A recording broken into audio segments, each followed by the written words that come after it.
And we've tried things like GPTs, we've adopted standards like MCPs, and we've made it possible for developers to connect ChatGPT to more and more applications. The app's SDK is built on MCP. You get full control over your backend logic and front-end UI. Apps SDK, as Sam mentioned, is built on MCP, an open standard we've loved building on at OpenAI. And if you have an existing MCP, it's really quick to enhance it with the Apps SDK. So here on the left, we've already extracted the common building blocks. For example, tools like file search and MCP, guardrails, human in the loop, and other logical nodes. But what's great about the real-time API is that it brings natural speech-to-speech into your app, but it also connects to any MCP server in the context of that conversation. And so that really got me thinking, what else could we show you in this room and turn into an MCP server?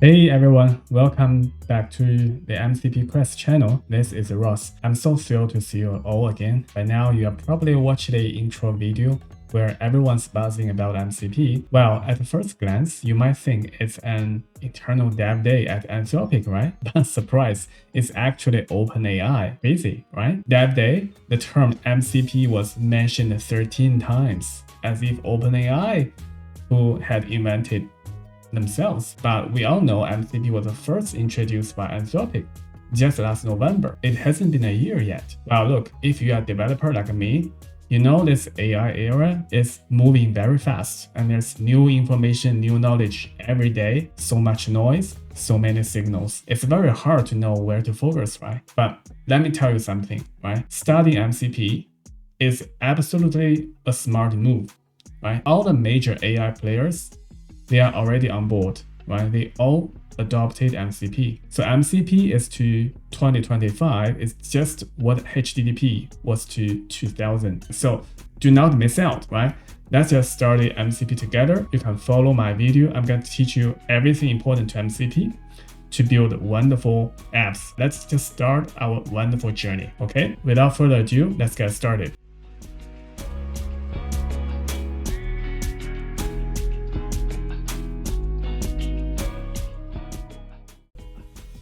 Well, first, make sure you have some prerequisite knowledge, and you don't need to know too much. You only need to know, first is TypeScript and also JavaScript, yeah. And the second one, you need to know some GitHub knowledge. You need to know how to clone and repository and how to do a pull and push sort of thing. And the third prerequisite is that you need to know some AI coding too, because now it's very important, such that you can use AI to help you to code instead of you just code every line yourself. My preference is a Cloud Code, but you can also use something else like a Codex and Gemini CLI. So that's all good. And last but not least, you need to know some SQL knowledge, because today we are going to build an MCP server, which can access a D1 in CloudFlare database. So it's a SQL database. We must know that. So that's all. You don't need to know other things.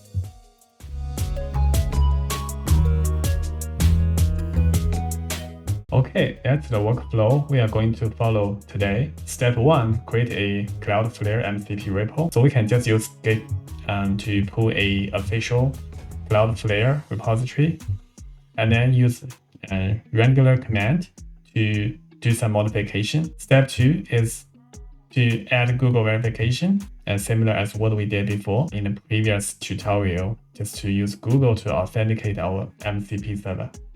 Step 3, to add D1 database, and we need more MCP tools. So D1 is also a service from Cloudflare, which allows you to save your data and access your data in a SQL database, similar to MySQL, but it's just more like SQLite.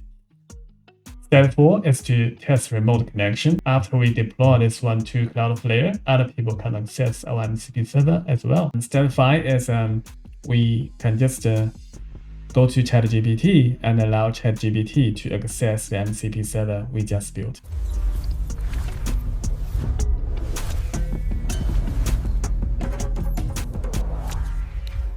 Okay, to Today we are going to build a remote MCP server, which you can use directly in ChatGPT. Here it is what it will look like. And so if I press add symbol, it sees many partners, right? ChatGPT partners, but at the end, you see a test employees app. So this is ours. So let's take this one.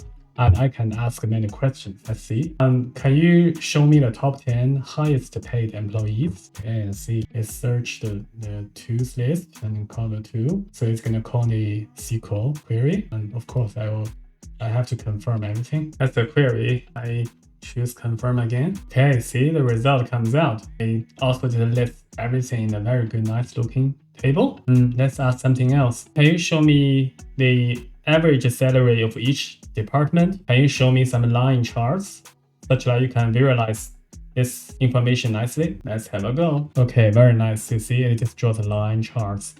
So that's average salary of each department. So you can ask many questions and it looks cool, isn't it? So for now, I'm gonna show you how we just can build this step by step. You can definitely do this. It's very simple. Okay, let's start our terminal. So the first thing you need to do is to install a CloudFlare CLI, which is called Wrangler. So Wrangler is a Cloudflare's official CLI.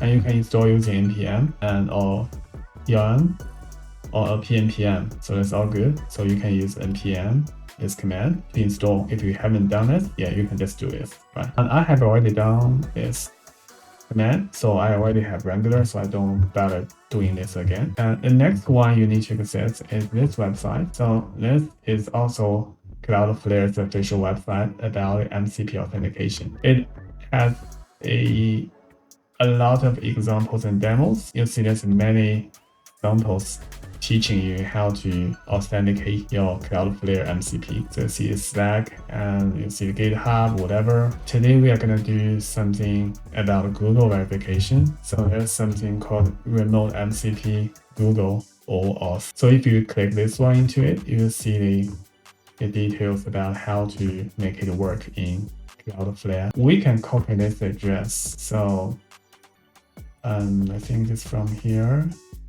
Demo remote-mcp-google-oauth, and you can use this one as a template to build a repo for yourself using a Wrangler command. Let's come back to our terminal. You can just use this command. You'll see this one. It uses the npm command to create a application. So this should be the name. So we can use whatever name. For today's tutorial, Cloudflare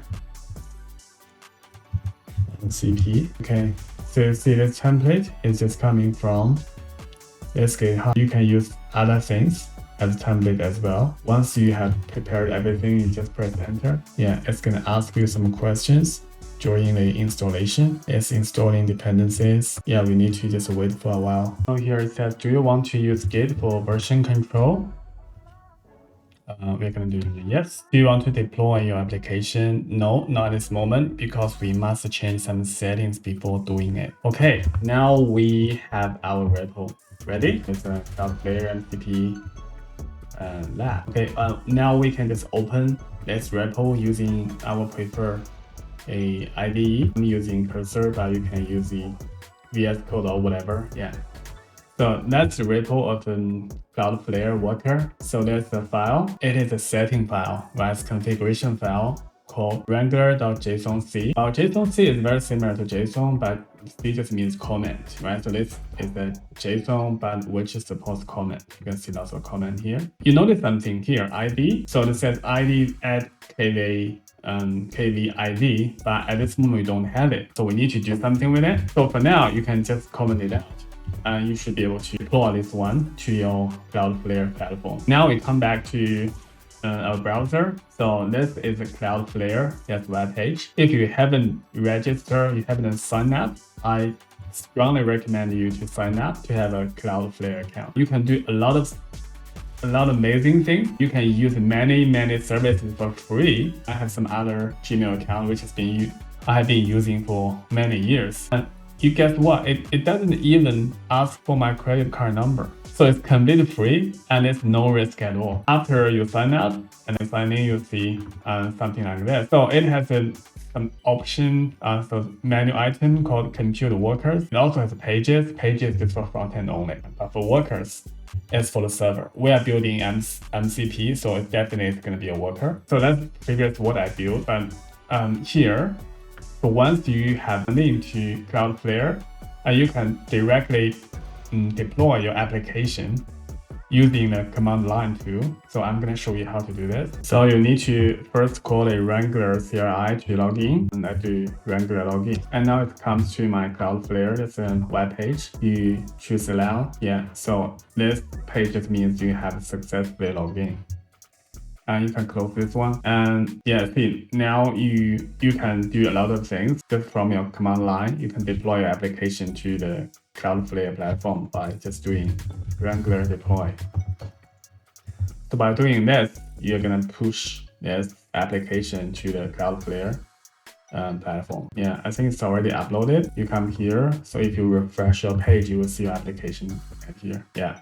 So that's the Cloudflare MCP lab we just created. If you click your worker, you'll see some chart like this. It's a UI which you can use to bind different services to your worker. So you see the binding button. Yeah, let's just take back. And let's just come back to check what we did before. So we just commented out this KB namespace, right? But for now, you can create the KB namespaces just from here. So you click binding. So this is D1. We are going to use KB namespace.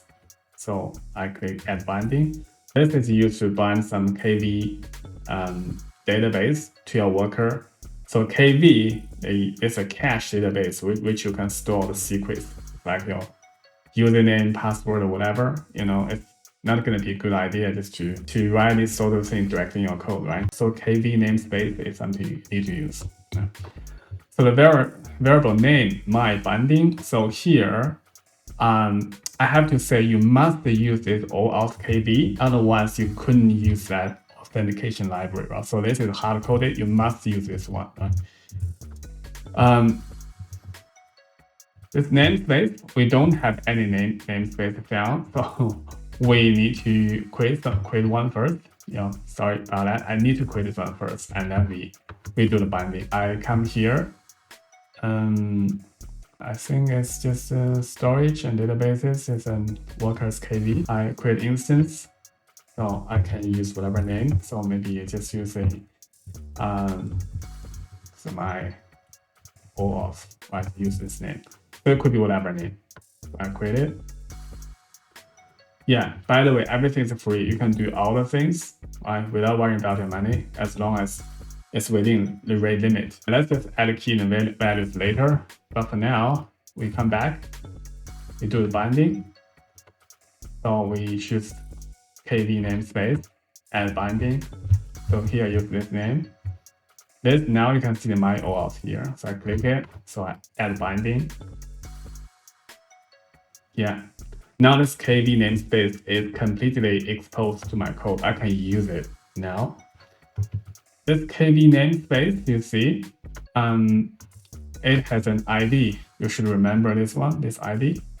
You just copy it, and this ID should be put here. So I first comment this code, and for this add KB ID, I just put this one as here. Yeah, so there's some changes we have to make. And now, if you deploy the code, so now you can just deploy. You just do regular and deploy again. Yeah, okay, I think that's fine. So you can just deploy it.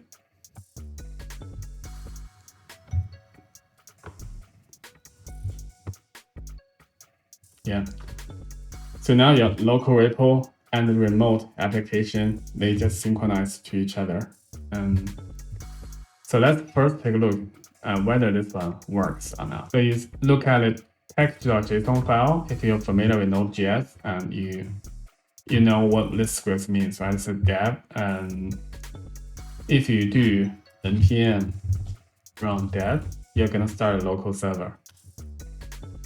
So this local server started from port 87 and 88. At this moment, we can already run some local MCP. So I'm going to show you how.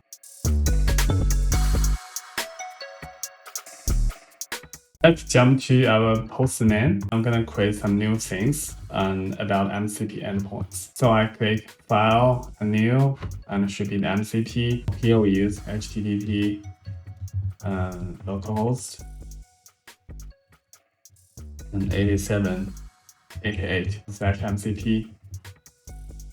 We can just run it. You click the connect, you immediately see something like this, right? Authorize your MCP server, use OAuth 2.0. So if you click authorize, it just pop up with Google. This Google Auth demo is here. You see this web page. You click approve. It doesn't work. Internal server error. This is normal because we haven't prepared our Google client ID and client secret. So let's just do it. Platform, Google console.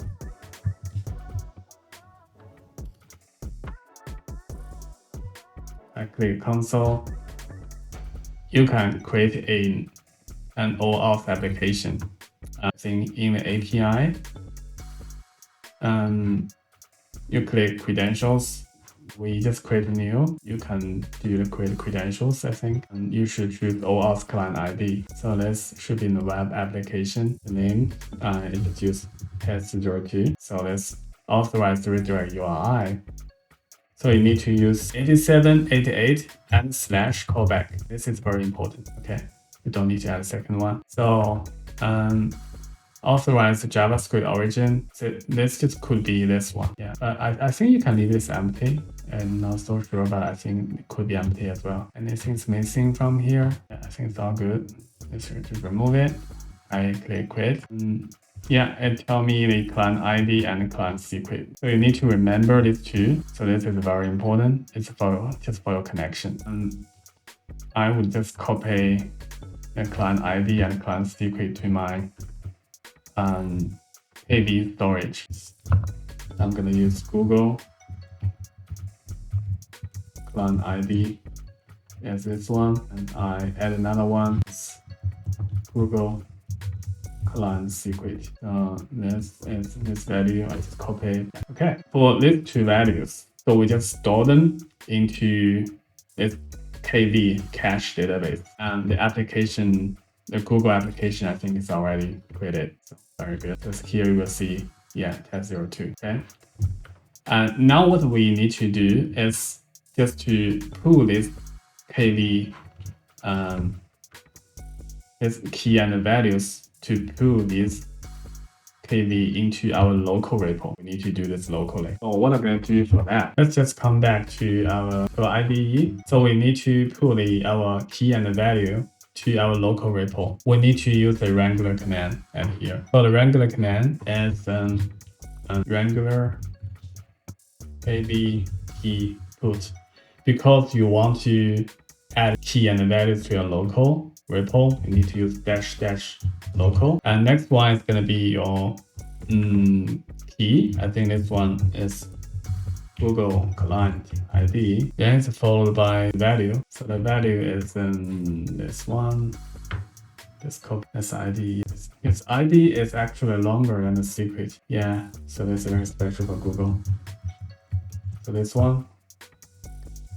And binding. Next one is going to be the binding. And binding is OAuth KV. It must be OAuth KV. Remember this one, we just bind to our MCP worker, right? So you can't change our name, you just use this name. I think something's wrong with it. Is any typos? Yeah, it's not KDV, it should be KV. Wrangler KV. Yeah, it's done. The next one is gonna be Google Client Secret. So that's just for your local run. Okay, fine. So for now, it's still not gonna work. Right? I can tell you it's still not gonna work. We need to modify something.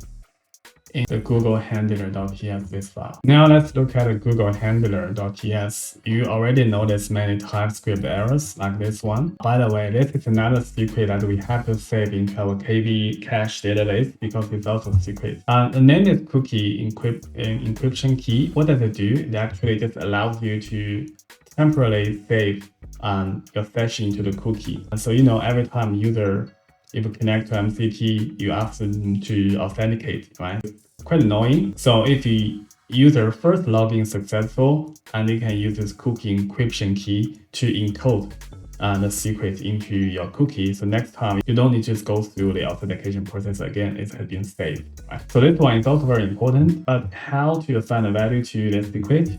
And let's take a look at the documentation. I think it's just mention this one specifically. So this one, you can use whatever random string. You can use open SSL to do that. Let's just do this one. So come here, use this command, open SSL ran-x.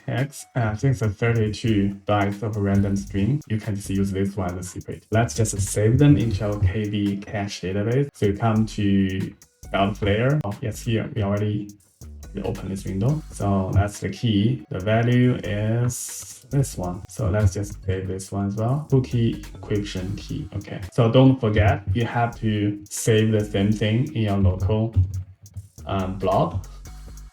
That's what we did before. Let's just save this one. I think it's as cookie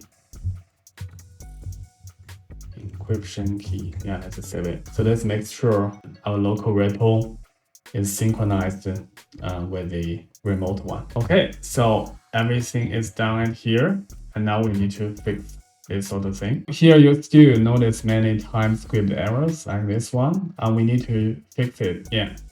The original code is using c.env, but we need to use the KV database. So we didn't save this one directly into our worker. We save this one into KV, and KV is bound to our worker. So you need to use a new way to fix it. There's many places like this, so it will be very tedious to fix it manually. So what you need to fix is you need to put something. So this c.env should actually be c.env the OAuth key. Yeah, just something like this. You need to use this one. You need to use this one to replace the original c.env cookie encryption key. So I'm gonna use our AI coding tool to fix it. So I'm using Claude, and you can ask him. Let's do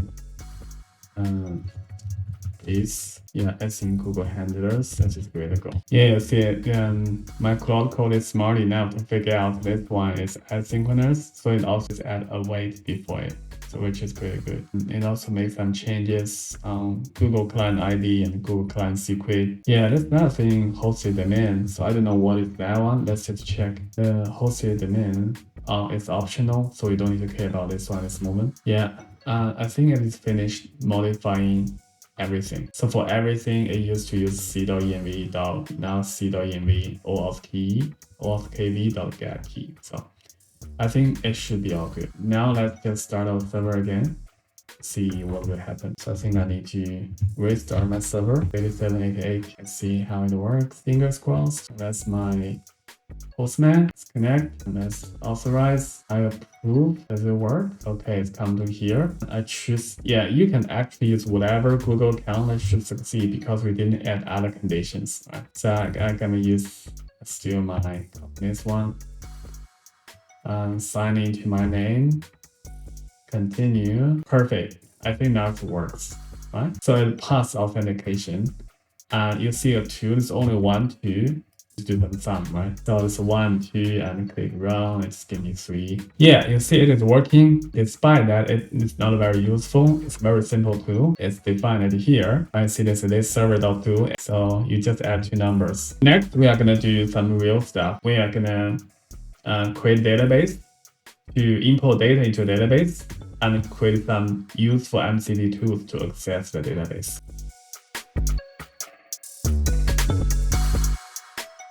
Okay, now let's do it. First of all, you need to initialize a new service with CloudFlare. And let's just come back here. So let's come back to our worker. Previously, we defined a KV namespace this service. Now let's just find a new one. So this is called D1 database. It's very similar to MySQL and Postgres. It's just a SQL database, right? So, but this one is native service, supported by Cloudflare. It's very cheap. Basically, it's free. It's less than 10 gigabytes, I think. It's free. Let's just add binding. So this time you can use whatever name. I think you can use some name just called employees, because our table is employees table. So database, again, we need to add database here. We don't have database at this moment. Yeah, we just all made the same mistake. We have to create database first. D1 SQL database, let's just create one. Name is just called maybe employees. Yeah, SQL employees. Yeah, we just create it. Now we come back to worker. Here, we click binding and D1 database, add binding. Here, you can use whatever name, but we just use employees or capital case. And D1 database, this does not show up. We can type something, it's gonna show up. SQL employees is here. Yeah. Add binding. Okay. So that's here. Now we just also need to modify our local place to add this binding. And let's come back to wrangler.jsonc. So this time we need to add a D1 binding. Bind this one to our worker. So database name, I think here should be SQL employees. Database ID, this you can check from Cloudflare. You click D1 database, there should be this ID is your D1 database ID. Just put it here. So the remote true, this means if you run it locally, it's still gonna connect to your remote database to have access to the data. So once we have prepared all of this, our local repo can now connect to the remote D1 database. That should all work. No. The database has no data. We just create an empty database. So I have some sample file. I'm gonna show you in a YouTube description. I'm gonna paste my GitHub. You can copy this simple demo SQL file. Okay, now it's all good. Our local repo, local dev server can also connect to remote D1 database to access the data. At this moment, we have no data. You see here, we don't have any data in this database. If you click for data, nothing's here. For now, I'm just copy some data I prepared before. So in my temp folder, the simple import employees.sql. So I'm gonna copy here. Don't worry, I'm gonna put all this sort of thing into my YouTube description, such that you can try in your lab. So there's something very important for you to use D1 database. D1 database from Cloudflare must be SQLite compatible. So this one I have already did some transformation to make it 100% compatible to the SQLite 3 database. You can't use something like a drop database. So this sort of command you can't use. This only for MySQL, but SQLite does not support it. So if you import this statement into D1, it's gonna have some errors. Yeah, just remember this sort of thing. Now we have this simple import,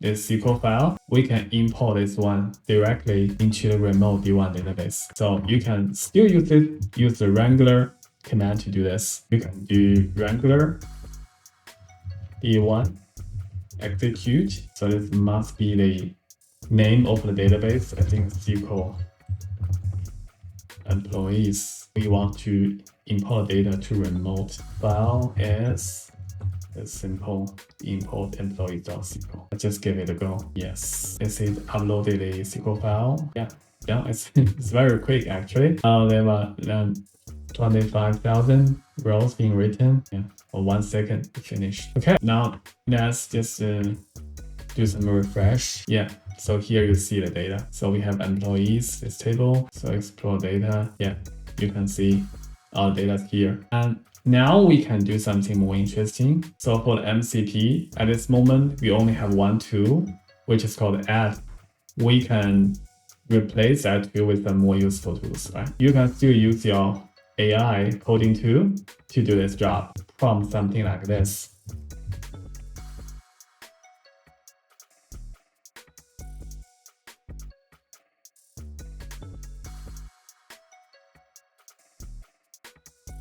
This still should have a condition, given table, and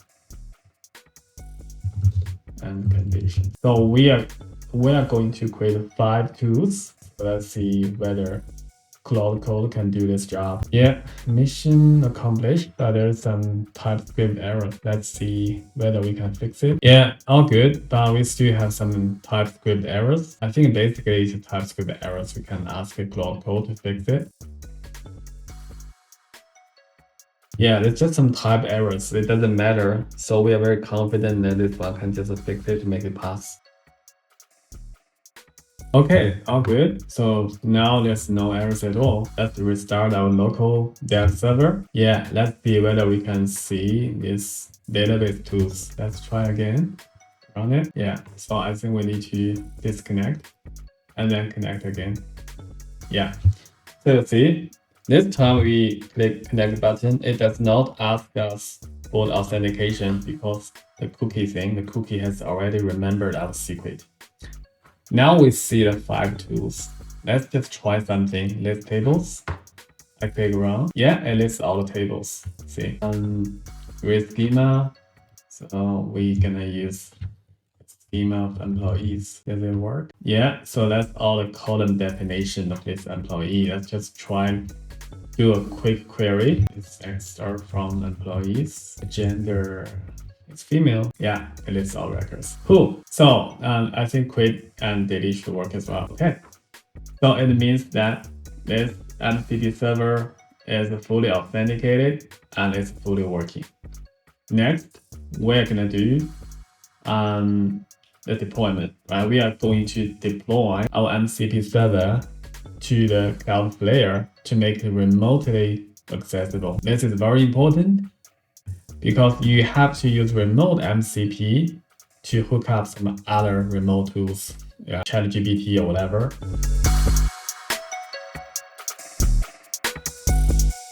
To do this, it's very, very simple. You just deploy it, that should be fine. So you do regular deploy. Yeah, so let's okay, we agree. I think it's gonna take a while to be fully deployed. Yeah, so now I believe we can access it remotely. So our MCP worker has address this address. Let's go back to your Postman. We can simply replace its local host with a remote host, yeah, to see whether it can work. Let's see whether this is going to work. Let's connect.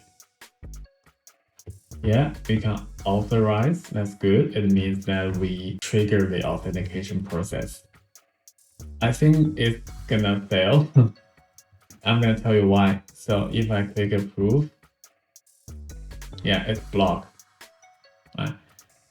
It says redirect URI mismatched. Why? Do you still remember? And in the API, that's our OAuth app. So we only list the redirect URIs of a local, yeah, that's our local server address, but we didn't add the remote server address, right? We need to add remote as well. That's HTTPS. It should be HTTPS because it's remote. So it's /callback, and let's just save it. Yeah, I think this time it's gonna succeed. Let's try. Yeah, I cancel this one. I do the connect again, and then I authorize. I approve. Yeah. So now I can choose whatever user address. That's my Gmail address. Yeah, it's working. Yeah, let's try whether the D1 database works. These tables, good. We have these tables with schema and query, beautiful. So everything works. So now we have a fully functioning remote MCP server, which you can use in whatever MCP command. Now I'm gonna tell you how to use it in ChatGPT.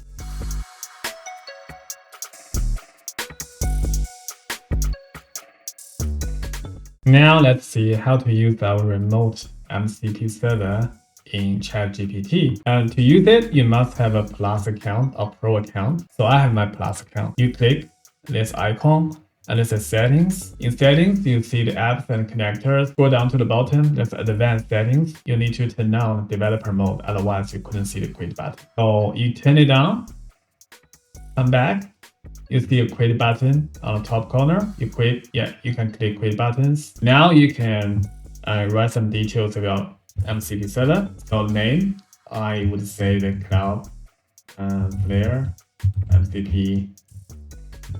Description, optional, I can use tutorial.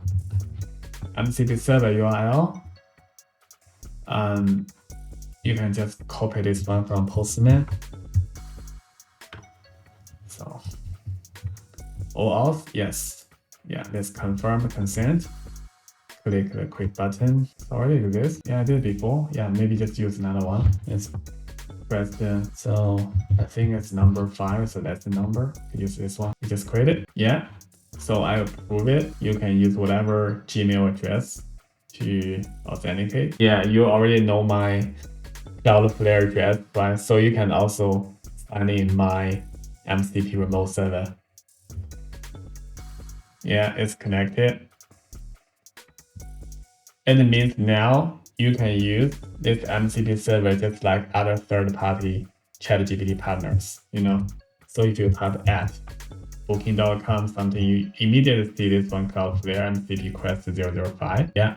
So once you select this one, you know this one just means the app has been triggered. You can ask it anything about employees table. So now I can ask how many female employees were born after 19, I think it's before, it's interesting, before 1970s, right? So this database is pretty old, by the way. Okay, yeah, just give it a go. I think there's some tools, yeah, some errors to know.